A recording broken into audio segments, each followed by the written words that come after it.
Senator Wolf, we're 7 months into your presidential campaign, and still the voters complain they don't really know you. Know me? What's to know? Yesterday I saw Ant-Man. I love that Paul Rudd, and I'm allergic to cilantro. Next question. Senator, I think knowing you goes far beyond those little preferences.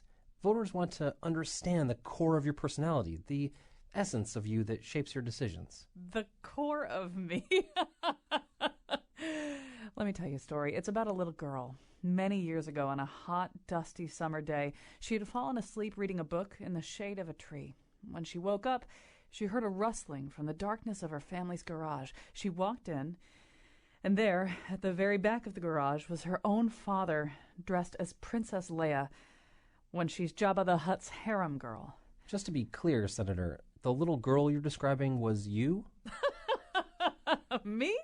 No, I read about that on the internet. My father was a replicant owned by the Tyrell Corporation. He never did anything outside his programming.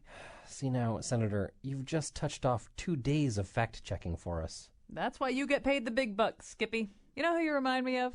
Paul Rudd. What are you doing after this press conference? You can be the Ant-Man if you like, and I'll be the picnic woman.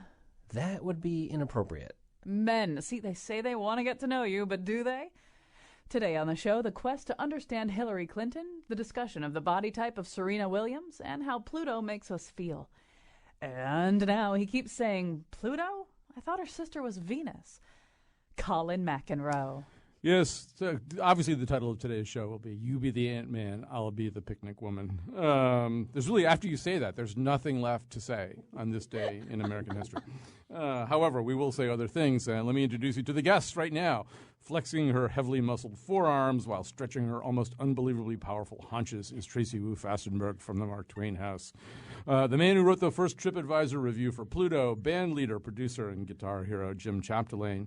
The only person in America who still gets coverage under the 1993 Hillary Care Reform Plan, journalist and critic Gene Seymour, and often described as the Puerto Rican Atticus Finch, historian, Trinity professor, and accented DJ Luis Figueroa. I've heard that. Yeah, so that's we have 4 people on the panel today because we just do, because we're just unbelievably diverse and exciting. That's why.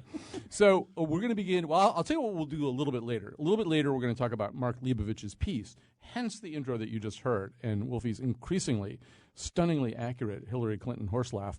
The piece that Mark Leibovich has up on the New York Times website right now. It's one of the big pieces from this week's Sunday Times Magazine. It's about that sort of never-ending quest to locate the person, the actual identifiable, true flesh and blood, beating heart person inside Hillary Clinton. And towards the end, we will talk about how Pluto makes us feel as the flyby happens.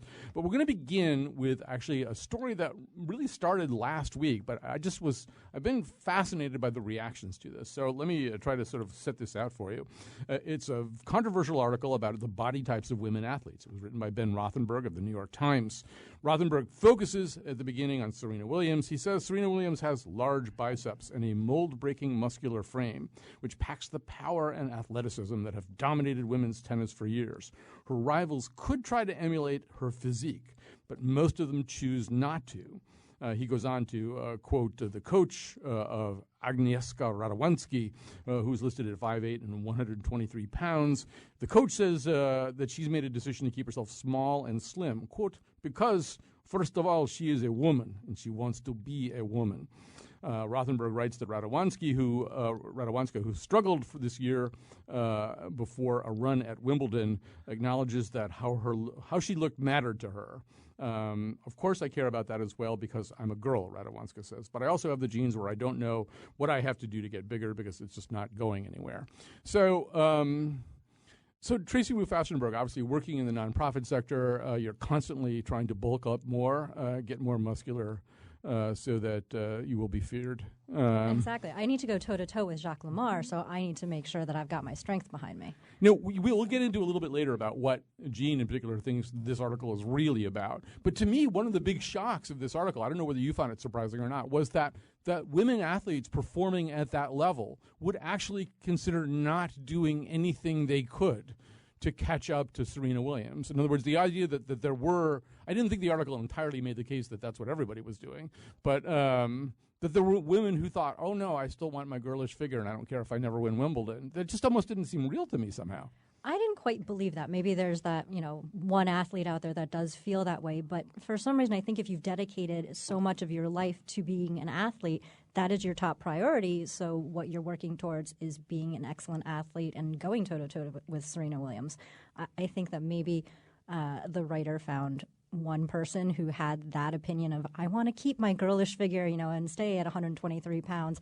And is using that as a blanket statement for other female athletes, which I think is incredibly unfair. I think it sort of puts all women in a box of course every woman cares about what they look physically more than a male would. It sort of gives it as a feminine attribute across the board. But I wondered if that were true. I mean, maybe there is some, certainly what the writer was trying to say, although he didn't come out and say it.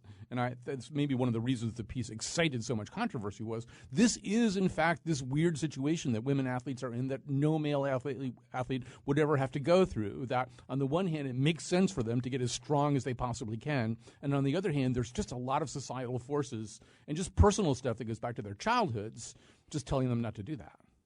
I think so. I think, as little girls were already in that sort of looking at Barbie, most of probably the women who are athletes now grew up with Barbie and her really disproportionate measurements. She wouldn't be able to stand up. So, and that was what was presented to us as the feminine ideal. So, of course, you're going to struggle with that. But at the same time, I think if I'm hoping for a lot of the female athletes, that is their career path, that is their priority.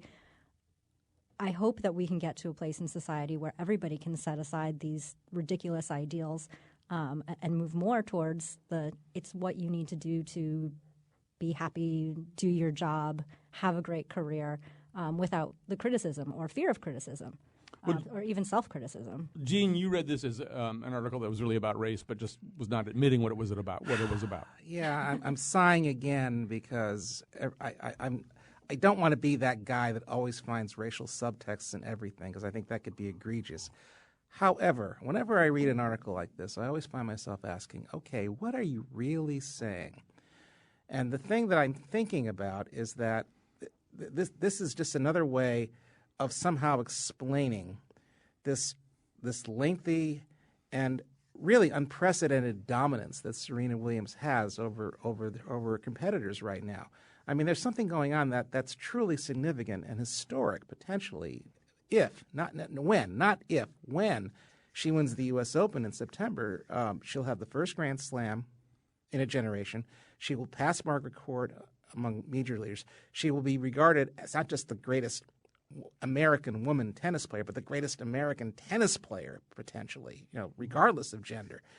And so they have to find reasons to somehow explain this. And whenever I see somebody saying, well, it's obviously her physical gifts, I'm hearing distressing, depressing, and not altogether surprising echoes of the old argument that with black athletes, African-American athletes, it's always about physicality, not other virtues that go into making somebody a championship. The court sense, strategy, tactics, using her physical presence in ways that are consequential. That never comes up or rarely comes up when talking about great black athletes. I mean, in my opinion, Well, this is something that, for example, John Thompson used to talk about, that the word great athlete was code for he can jump out of the gym, he can, but he doesn't have maybe the wiles. Larry versus Magic. Yeah, Larry versus Magic. Yeah. The necessities to go back a few years. Yes, the necessities. Well, what I found really interesting is that you read it in sort of a racial subtext. I saw it purely as a female versus male, with those same concepts of, the physicality and that being it. And to me, I read it as, well, it's because she's the physical specimen, not because she has the mental fortitude that a man might have to be able to achieve that. So I think we read very much the same things, but from different perspectives. Louise, one of the questions that sort of come up, and it was addressed by the public editor of the New York Times, Margaret Sullivan, is it okay to do this article? I mean, here's the reality. If you line up 10 top-ranked women's tennis players and one of them isn't Venus, but one of them is Serena. Serena's going to look a lot different from the other 9 in a lot of different ways. Most of them are not African American, but beyond that, I happen to find her a very attractive woman and always have. But she's powerful. She's just powerful. She looks powerful in a way that most of the other ones do not. She doesn't have the fastest serve in tennis or anything like that, and there's many things that make her a great tennis player. Is it okay, though, to talk about this thing? Because it kind of is in the room, right? I mean, everybody looks at it and thinks, wow, she just, she is built differently than most of her opponents. Like many times in discussions about gender or sexuality or race, etc., depends on how you approach it. And I would say a couple of things right away, trying to link the gender and sexuality angle and this racial angle of this, is that to my recollection, although I've never been a true fan of tennis, like follow it closely, to my recollection, this issue of the woman athlete's body that should be like fit in a certain kind of way was not part of tennis back in the day of, what's her name, Chris Evert? Chris Evert and the rivalry with Martina Navratilova. But Martina took a lot of heat. Well, no, I know. I'm Yeah. going to go. So when it comes, it's with Martina, who was gay, right? And the next time, when the next star that I remember was Monica Seles, this didn't come up in a Monica Seles. Monica Seles dominated for quite a few years. Right. This did not come up at that time, as far as I remember. When it began to come up is when the phenomenon of Kornikova came up. Right. If my recollection, I follow sports, but, it's that she became the first marketable international phenomenon of a sexy athlete Right. that could be featured in the annual swimsuit edition of Sports Illustrated, right? This to me, I would say that there is a line that is before Kornikova and since Kornikova, because when Kornikova disappeared from the scene, then Maria Sharapova replaced her, and that's part of the story. The other thing too is that in the article, I didn't Google all of the athletes or the women tennis players that are referenced there, but I think all of them are white women. Mm-hmm. And so, what about other black women tennis players? Why they're not referenced here? And so that was kind of troubling the way he was approaching it. It's like never occurred to him to think about interviewing to other tennis players who were not white. But I would say one last thing in terms of to follow up on Gene was saying earlier. There is a long history in the history of slavery, not only in the United States, but in Latin America and the Caribbean, of a certain attitude towards the dark-skinned African woman that is strong. Like most people think that people, let's say, in the plantations cutting cane in the Caribbean and Louisiana and Brazil, that most of the people who were cutting the cane, doing the field work, were men. That's not true. We have all kinds of evidence that at least half of the people cutting the cane, the most brutal work, were actually women. And the records, of those documents and the scholarship since then are full of stories about the attitudes of white people, especially white men, towards the dark-skinned, heavily built, strong slave woman. And I think that there is a certain angle to that in this discussion of Serena, especially the people who post certain images of her online that are always focusing on her posterior. I'm going to put it right there on the line. That is super common. I was Googling this morning for preparing for today, and it's like if you click on images for Serena Williams, it's like one page after another, after another, after another of the same focus. Well, Gene, you and I started this week with this conversation about the Ta-Nehisi Coates book, which is very much focused on a black man through his body and the bodies of black people. And sports is, I used to say this as a joke, that the NFL draft really was sort of the last sort of, slave block auction, just in the way that the athletes are talked about. Except I don't think it's a joke. I actually do think that Luis is right, that there are atavistic connections that we have, connections we're barely aware of to our slaveholding past. And when you look at how, first of all, what an incredible media spectacle the NFL draft has turned into, people get as excited about that as they do about actual games, if not more so. So why is there this whole industry? Well, why does Mel Kiper even exist? Well, because I actually do think this evaluation of people as bodies, really getting down to the kinds of descriptions that are almost eerily similar to what might have been happening on a dock in South Carolina. Yeah, I mean, Dollar on the muscle sign, or whatever that phrase was. Yeah, whatever that phrase was. Dollar on the muscle. Branch Rickey's thing. And ironically, mentioned Branch Rickey's name in this context. But yeah, it's one of the many unexamined aspects of the athletic industrial complex in the United States. Its roots to the very thing that you mentioned, Louise, about marketing flesh, and it gets into a lot of areas besides just race and gender. Okay, it's yeah. Part of the shorter story of this too is a writer like that trying to find a narrative that why is a person who's not like me winning? Yeah. Why is the other person winning? Yep. I mean, we see it with LeBron James. He's freakishly athletic. No, he's really an amazing basketball player. He's got incredible basketball IQ. And you see that because they're different, that we have to find some sort of explanation for that. And all this metadata that you guys are talking about is absolutely on it. But the short story is they are not me, so how could they be winning all this stuff? All right, Jim, I think that's a great point. And I would say, as someone who played baseball and basketball growing up, let's say focus on basketball, for example, is the case that you mentioned now, in Puerto Rico, and then in graduate school doing pickup games with all kinds of friends. I met in my life, growing up, an enormous quantity of black men in Puerto Rico and in the United States who are playing basketball, that they could jump a lot. They could run from one end of the court to another very fast, but they did not have the mental skills, the notion of presence and space in the court, the relationship to the teammates, the geometry that you need in order to know where to be at what point, where to send the ball, who's getting free, how to defend and support your friend defending your teammate. I mean, that is a geometry in basketball that is super complicated, that requires a lot of mental prowess that is not physical. Right? It's not physical. I remember people, like growing up, this guy's he jumps a lot, or he's very fast, so we should recruit him, and he's very tall, we should recruit him to play basketball. No sense of the geometry of the game. Right. That's something that it's a mental capacity. But no, we tend to focus on, they jump like this, they're fast like this, or their height is like this. And then we end up, like you remember people here way back in the day, when someone said, what was that guy? Forgot his name now. Who said that that's where there are no black swimmers. Al Campanis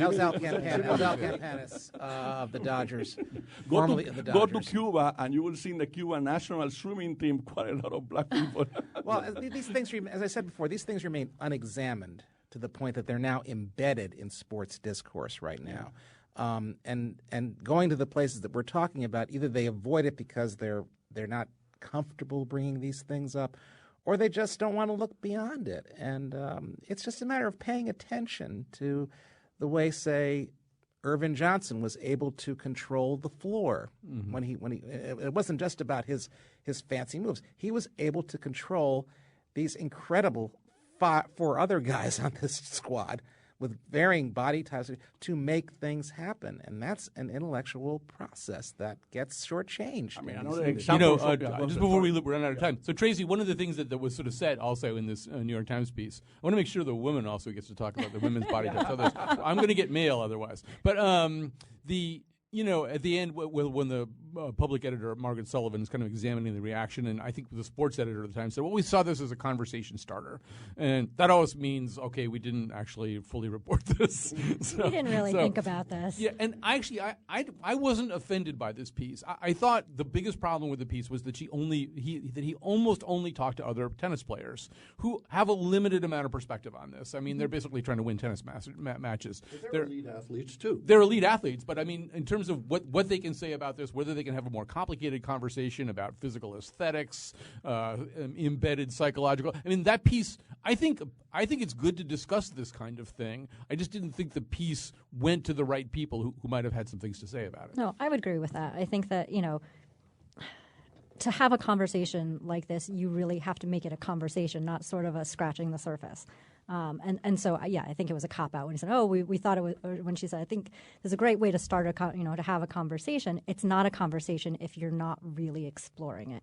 I think to sort of just look at it as a one-dimensional, single facet thing as opposed to a more societal view, something that's more complex, then, yeah, you're not really having a conversation. You're sort of throwing out, I don't want to call it a puff piece, but it certainly wasn't a puff piece. No. It caused way too much trouble for the yeah. Dutch. Provocative. But sort of, just like it's like throwing a bomb in the middle of the room, walking out, and not really assessing the damage after. And it's also historically very short-sighted because it's as if the writer does not know or remember the stories of the East German female athletes or Polish or Soviet, Eastern European female athletes during the Cold War era. And all the issue of steroids and bulking up their bodies in order to try to win in different kinds of competitions. And the scandals that broke out after the fall of the Berlin Wall, when all the revelations came out about decades of experimenting with various chemicals in order to enhance the female body. And so that means that it's not all the case that all female, it's very short-sighted, it's very narrow-minded. And I think you could have gone more, or they could have gone more in depth thinking about, what's the effect on the next generation of athletes, of female athletes? How will somebody like a Serena and the flack that she's taken and the criticism that she's gotten and the lack of credit for all of her hard work, and that's simplifying it, but really the focus on her physicality, how is that? What does that say to our next generation of young women? But I think the good thing that it says is kind of like the Missy Copeland thing, right? That a young African-American woman right now who isn't, tall and willowy but can play tennis, knows she can play tennis, right. And she can compete, and she should stay with it. We're going to have to take a quick break because we're going to run out of time. Otherwise, we'll come back with more of the Nose after this. Oh, Serena Williams, oh, Serena, oh, Serena, oh, Serena Williams. Serena Williams is a wonderful woman. Well, what's the bridge between the last topic and this one? It's, I think, sort of thick skin, having to develop a thick skin. Hillary Clinton, according to writer Mark Leibovich, often recites a favorite saying of Eleanor Roosevelt. Leibovich writes, women in politics, Roosevelt said, need to develop a skin as tough as a rhinoceros hide. In 2007, Hillary Clinton expanded on the metaphor to say in her own words, I joke that I have the scars to show from my experiences. But our scars are part of us, and they are a reminder of the experiences we've gone through in our history. I am constantly making sure that the rhinoceros skin still breathes, and that's a challenge that all of us face. But again, not all of us have to live it out in public. Serena Williams presumably has also had to develop her own thick hide about this. And interestingly, she's rarely quoted on the kinds of things that we were talking about in the previous thing. She has, I think, a good enough sense to walk away from most of that. But in this weekend's New York Times Sunday magazine, Mark Leibovich, who kind of specializes in this kind of thing, describes the Clinton campaign's efforts to reintroduce her. People who really know Clinton, writes Leibovich, swear she possesses, quote, that most cherished cachet among politicians, the sense of normalcy that David Foster Wallace famously described, quoting a fellow reporter in his 2000 profile of John McCain in Rolling Stone as acting somewhat in the ballpark of the way a real human would act. Well, can we pause for a second over that panel? And the panel, by the way, today is Luis Figueroa and Tracy Wu-Fastenberg, Jim Chapdelaine, and Gene Seymour, all the way up from Philadelphia to set us straight about a few things. This is sort of Leibovich's specialty, the notion that maybe getting enough access to glimpse the real person is possible. And the first question I have is this a potentially fruitful quest? I mean, is it likely that it can be done, that you can really sort of get to know somebody, get to know a Hillary Clinton, and even if we did it, would it be meaningful? I don't know, Jim, is this worth all the effort that gets put into it? Well, I'm not sure that any celebrity is knowable because they're living in such an insular environment with handlers and stuff. But I did text you guys some pictures of a friend of mine who was Thanks for that, by the way. with his baby in a diner in New Hampshire, and Hillary walks in and picks up the baby, and he said she was very nice about it. He said, "Oh, your baby's so beautiful." He said she was completely normal, except she's grabbing a stranger's baby. And that ended up on the news that night as the Lester Holtz story about chasing the money. But so what these people are compelled to do, if any of us walked into a diner and picked up a stranger's baby, we would be arrested. It's just not normal. They don't do normal things. They're just appearing to do normal things. But picking up someone's baby is not normal. Any more than having a beer with a stranger is normal. People say, "Oh, I'd love to have a beer with them." Well, can you imagine how drunk everyone would be if they had a beer with everyone? That I just want to parenthetically say that we could post a lot of pictures now because we also have pictures of the daughter of Greg Hill, our tweet master and the guy who appears in our intros, his daughter running out on stage to join Hillary, just impromptu, and not being seized by Secret Service agents, although probably Greg would have been if he went out there to get his daughter. So the two of them were kind of, I guess all of our children will meet Hillary someday. Given where she's been, I find her fairly authentic, given the bubble that she's been forced to live in. Fairly authentic.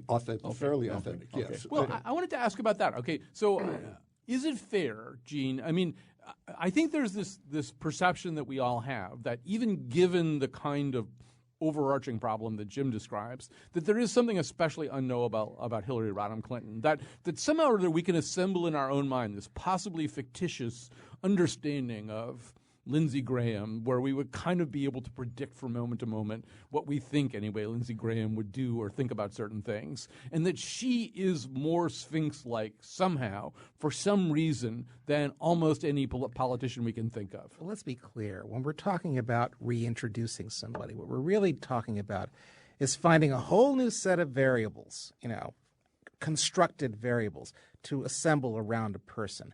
I'm old enough to remember when they were talking about a new Nixon running for president in 1968, which was supposed to be a softer, I don't know about softer, but a more genial, accessible, less combative Nixon.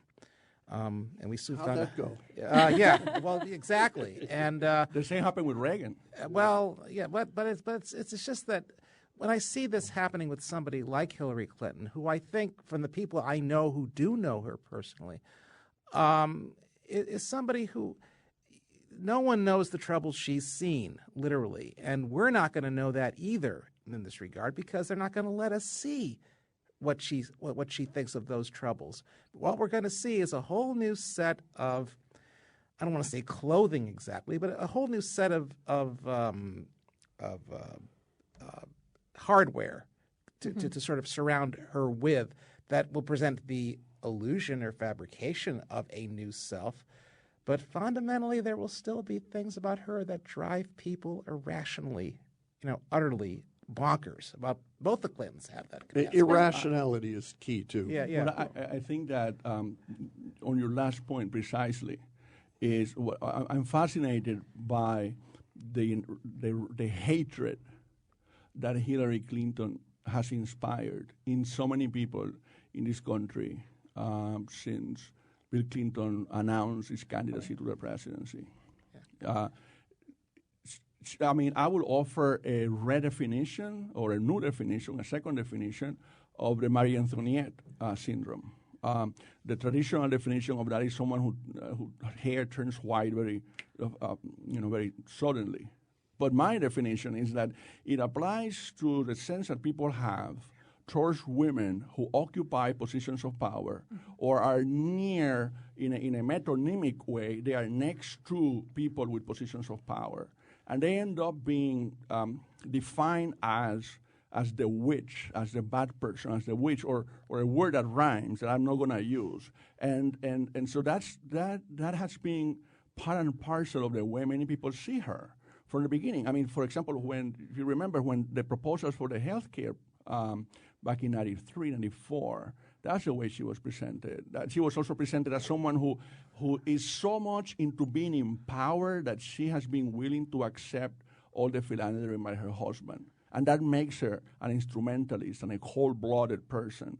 But there is something that there are men who are like that, but they will not get the same flack. Exactly. Well, but Tracy, one of the things that I struggle with. Okay, so there are all these people who really hate Hillary Clinton, and they have had decades now to assemble this portrait very similar to the one, if not identical to the one that Luis is talking about right now. But then there's a huge, vast part of America that doesn't hate her. I'm certainly in that cohort. But I actually, and I'm trying to figure out whether it's me or her, but I really would be one of the people who thinks I don't understand her.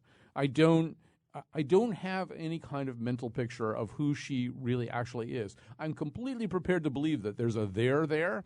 And I think with most politicians, I probably lie to myself about how well I understand them.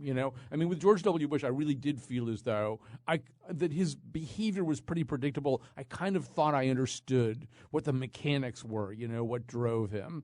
Bill Clinton, kind of similar. I mean, there was a way in which you could sort of build a picture of this guy.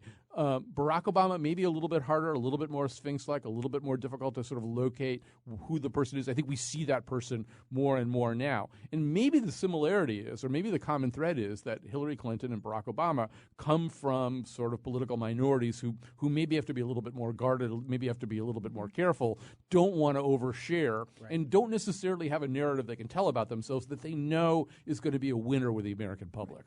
I think it actually goes back to our discussion on the athletes. These are both two people that are not like the folks who are necessarily criticizing them 100%. And so people want to be able to find fault with what they don't understand or they can't necessarily relate to. And Hillary Clinton was one of the first lady who broke that norm of being sort of the, compliant wife. She was smart, she was involved, too involved, some people said. And I think that makes people uncomfortable, just like a really successful athlete who is different from them makes them uncomfortable, and they have to attribute that success to something, shallower.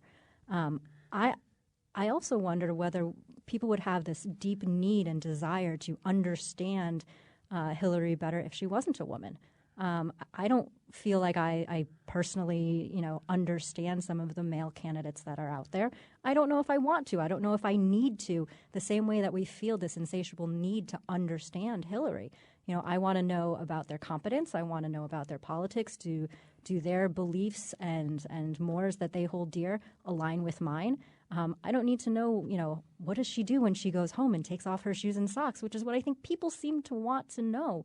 And I don't find her inhuman either. I just find her a very intelligent, capable woman.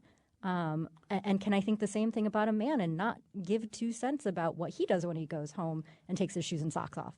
I think part of it is because she is the different. Although, Jim, one of the things that Mark Leibovich really specializes in, and he's the author of the best-selling book This Town, which really kind of plunges into this, is the handling of politicians. And so politicians are handled by their handlers at different levels. And one of the things that John McCain was pretty good at is at least giving the illusion that he wasn't being handled all the time. And sometimes on the press bus, he'd just sort of pat the seat next to him and beckon some reporter over and give this sort of very unscripted-looking kind of access, anyway, to that reporter. And Hillary Clinton has always seemed to be, if there's a continuum of how handled you are, she's always seemed to be on the more handled, the uber-handled end of this. And you even see this in the piece where he goes to visit some room that somebody's sitting in, and the guy says, well, can the contents of the room be off the record? I think you have to, going back to Tracy's point, she really did redefine the role of the first spouse or the first lady by being a little more active. What did Nancy Reagan do but just say no and then just sort of support Ron? Prior to that, there were pretty quiet women, with the exception of maybe Eleanor Roosevelt. The notable exception. And she had to grow a rhinoceros. Right. And she suffered for it. Right. Oh, sure. Yeah. But Eleanor got away with that because there was less technology that was prying into her life every single breath she took. So Hillary lives in an age where information is traveling at the speed of light to everywhere. And I think she has to be much more buttoned down and can't truly be a human being in the atmosphere that we have. She has to be a little bit more robotic. She has to reflect on every utterance. You never know when there's an open mic. You never know. I mean, we saw that in the last campaign with Mitt Romney. When he spoke his truth, that was over for him. And not saying that she has some hidden truth, but boy, the conspiracies about what she's hiding are vast and enormous, and they're allowed to grow because she's in that bubble and doesn't have a chance to address them. It would probably be crazy if she did address all of them. Go ahead. Well, I was just going to say that every celebrity, is a vessel, is to some extent a vessel for our expectations and projections of what we would like to have. As Tracy says, we're asking those questions. We want to project in the hope that they reflect our values. And the thing that I've always found interesting with her is that when she isn't doing that, she still retains and exudes a certain amount of fascination, even with those people who hate her. I watched her. I was sitting. This is some years ago when she was still in the Senate, and there was a crowd of people in the galleries, and it was kind of a slow day in the Senate. You know, Biden was still in there, and a few other people, Phil Graham. She walks in, and I could feel young, old, everybody in the room just taking. Oh, there she is, you know. And maybe she senses that this is the kind of thing that the more she retains as little content or the kind of substance that you're probably talking about, the better chance she has of keeping enough of that fascination to get her to the finish line. I don't know. Maybe there's something to maybe the whole idea of rebranding is I mean, it's a tremendous amount of pressure for any human to live under. And I think the most authentic representation we saw of her was during the Benghazi hearings, where she was sort of unfettered and, you know, pretty snappy and chirpy and combative. Yeah, and very much like I don't care what you think. Exactly. yeah. She really. You want more of that. You want more. You want more of that. Yeah. You want more of that. And of course, Luis, one of the things the Leibovich piece illustrates the kind of the essential and irresolvable paradox of this is what we really do want is, okay, so that was somewhat scripted or somewhat planned probably. What we really want is access to the person when that person thinks nobody is looking. So we get this big email dump for Hillary Clinton, and this person emerges. You hear the voices in that email, and you suddenly think, oh yeah, this is like a person that I would know. Where did you get that coat? You know, or I mean, it's just, you know, stuff like that. Suddenly you see this person, and there's this incredible little moment in Leibovich's piece in which he describes Hillary Clinton facing this reporter's scrum, and Leibovich positions himself kind of over her shoulder so he can see what it looks like. And they're just these leering, smirking faces of these reporters at a campaign stop at a brewery, I think, and they're screaming stuff about Benghazi and what do you tell us the truth and stuff. And she sort of smiles and kind of walks through this, and then he sees her go around a curtain, and she's walking past him on the other side of the curtain with somebody, and she says, you know, these shoes are kind of clunky. And I thought, wow, Veep is real, right? That's like the kind of thing Serena Myers would do on Veep. But you suddenly think, you know, they're probably maybe the tragedy is she's been managed to a point where we'll never get to know the real person, even though the real person actually might be a very acceptable and enjoyable kind of person to know. I think that there's a tension operating here between people hoping and expecting and wanting a woman to behave, quote unquote, like a woman when she is a leader in politics or in the corporate world. I mean, I wish that Carrie Fiorina would be doing better in this early part of the contest in the Republican Party, so that then we can discuss certain things about her and the way she was vilified during her corporate career because she was a woman, even though all the CEOs in the industry were doing the same. But in Hillary, there is this, I think, at a subconscious level maybe, the desire for her to behave like a quote-unquote normal woman. And so that's where people get fascinated when in the emails that were released, there were comments that are cited in the article about her preoccupation with her dresses that she was wearing, with her joking in a movie about her pantsuit and so on. So there's a certain thing that people want, you know, just like with other people who are different kind, whether they are gay or a different racial group, that they behave in a way that is not threatening and that occupies a space of tradition, of stereotype. I think that that's part of the problem, and there's like a subconscious, like a Freudian desire for her to be that other kind of woman. And in her case, the tension is because she wants to be taken serious, and she comes from a generation of the 60s and 70s feminist women who had certain notions in the United States of what a feminist woman should be in order to be taken seriously and not be seen as a sexual object or as a ditz or so. And I think that there's a tension between those two things operating in the way she projects herself and the way people want her to be. All right. Anything else we say is going to come out of Pluto's time. So Although I'll just quickly say that one of the things that Gene said made me think, it really is true if you go back to 92. Bill Clinton had this small group of people. It was Stephanopoulos, Carville, Begala, basically, and then he had his own personality. And that was a really kind of magical combination for him. And I feel what's happened to Hillary Clinton is there's just layers and layers and layers of managers and managing the rollout of the rollout of the new Hillary that's different. And, and she's just lost in all that. I mean, you can't see her. There's too many people involved in telling her story. All right, so everybody has a few seconds to talk about the one thing they thought during the Pluto flyby or about the Pluto flyby. We'll have Luis go last because he has the darkest, deepest thoughts. The iciest, most Pluto-like thoughts. Gene, you can go first. One, I initially thought that it looked like kind of an unshaven Curly Howard likeness when I first looked at it. Yuck. But the other thing I thought, and this may be somewhat closer, I may be sort of setting you up a little bit, Luis, is that I'm glad Pluto is back in the company of the Council of Planets, whether it's dwarf or not, because when people said, "Oh, it's not a planet," you could hear kind of a sigh of relief from some people saying, "Oh, well, then that's great. We don't have to think about it anymore." And what that "it" really means, we don't have to think about frontiers beyond what we can take in. And the idea that Pluto and all those other little planets that are kind of running around there, moons or whatever, or dwarfs. Suggests that there's that it's great to have us looking beyond that. There may be something beyond those things, rather than just saying, okay, well, there's just 8 planets, so let's just move on and go on with our lives. All right, Jim, give us your quick Matthew McConaughey True Detective. I think it's less about Pluto than time itself. That's good. I'm done. I'm out. He's done. Move on. You can't top that. That was really good. I can't top that. All right. But I can't believe it's happening in our lifetime that we're being able to witness all of this. And with that, I should have said that Thanks, first. Jim. I should have said that first, actually. Yeah. He said it. He teed it up. I really can't.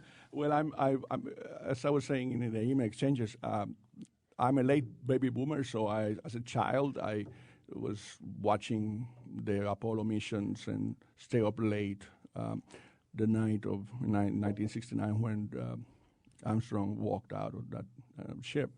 And so I was fascinated by that, by astronomy, since I was little. And believe it or not, some people might do certain other things when they need to get away from their job. So what I do is I like to read about astronomy.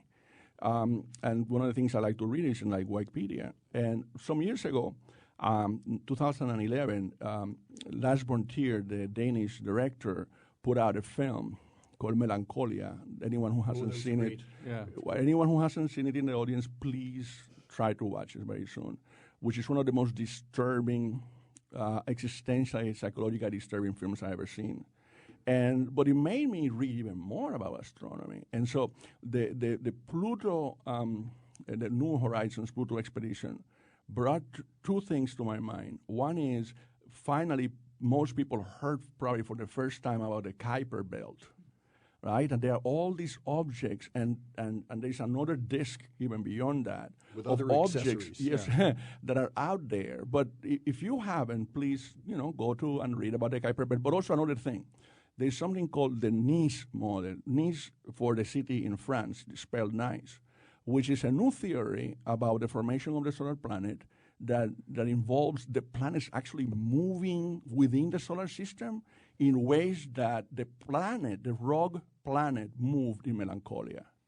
So I think that we need to think about our place in the universe. There's a film short film that the Atlantic posted recently about us, human beings, being the product of the death of a star in a supernova explosion. That's right. They say the iron in your blood is. right. Yes. Anyway, we have to take a break because we're going to have no time for endorsements. So we'll take a break and we'll do that. And F grade, if the ninth planet wasn't Earth, 'cause Pluto is a planet. Pluto is a planet. Pluto is a planet. God damn it. Pluto is a planet.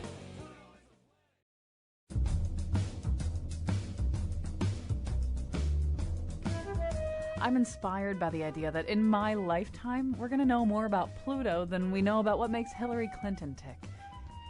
Today's show was produced by Colin McEnroe and me, Kyone Wolfe. Our interns are Deborah Timms, Katie McAuliffe, and Jules Lefebvre. Greg Hill appeared in the intro and tweets for us at WNPR Colin. The part of Bill Curry was played by Billie Jean King. For show pages, articles, and videos of the Faith Middleton Show staff doing their Buns of Steel workout, visit our website, wnpr.org/Colin. On Monday's show, we have no clue.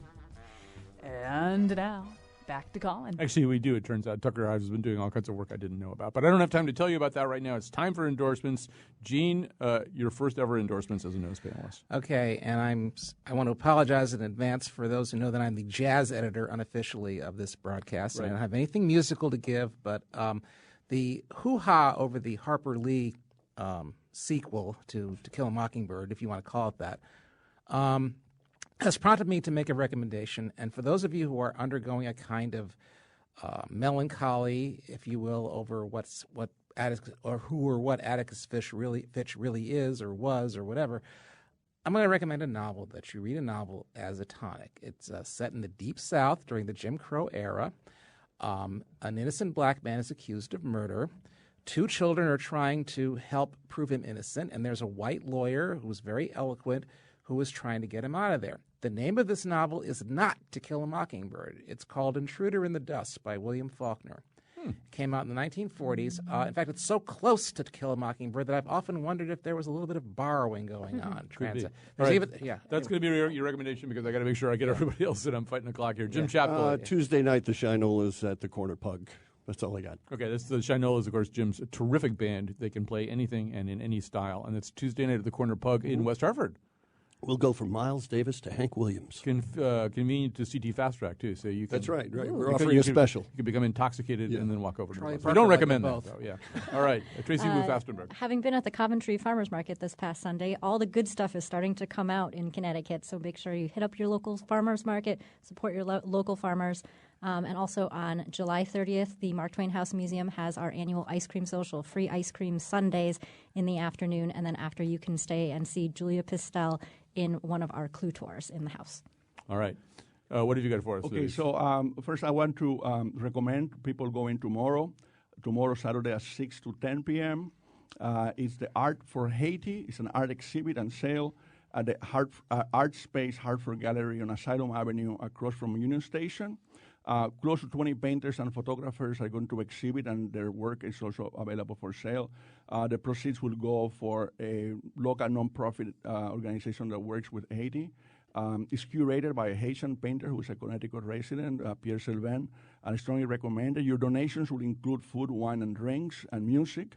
Again, this is tomorrow night, 6 to 10 p.m., Art for Haiti exhibit and sales at the Art Space Gallery in Hartford.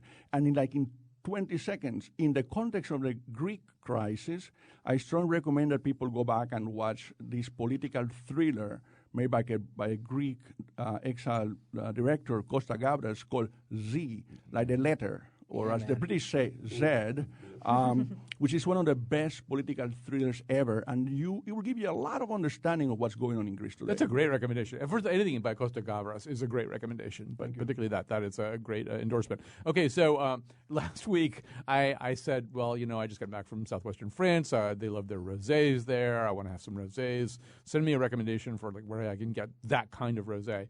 Boy, there's this place called the Wise Old Dog. It's this tiny little store on South Quaker Lane in West Hartford. Everybody emailed me about that. I mean, boy, do they have a fan base. So I went over there. It is a great little store. Sometimes you don't need that big, huge store. You need the little store where the guy really, knows the products. He doesn't have 27 rosés. He's got 7 or 8 that he really knows very well, and he can be amusing in talking about them. So I will now endorse the Wise Old Dog.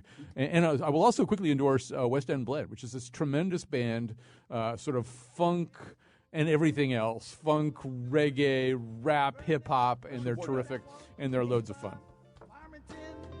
Yeah, yeah, yeah, yeah, yeah. You on the radio. See you on the radio. On the radio, baby. You me talking, laughing down on Colin McEnroe. Thanks to modern technology and a lot of patience, we finally get an up-close glimpse at a distant, cold, misunderstood world and the secrets that it holds. Mrs. Clinton, thank you for agreeing to this interview. I'm happy to be here.